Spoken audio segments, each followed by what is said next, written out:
Hello guys, welcome back to our channel How to Guide. If you want to buy subscription on Plenty of Fish dating app, then let me teach you how. First of all, open your PC and open your web browser. Now I'm going to use Firefox for my web browser and type in www.pof.com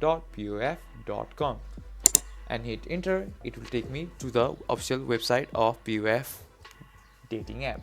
Now as you can see in this top web page saying Plenty of Fish, then icon button, inbox, my profile, boost now, then upgrade. Click on upgrade and scroll down a little bit. As you can see, there are 3 options to buy the subscription for 3 months, 6 months and 1 year.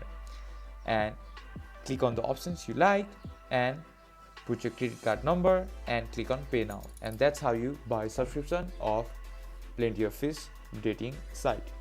If you find our video helpful, please leave a like and don't forget to subscribe our channel. Hit the bell icon button to get updates on our new videos and drop a comment for reviews and more contents like this. Thank you for watching.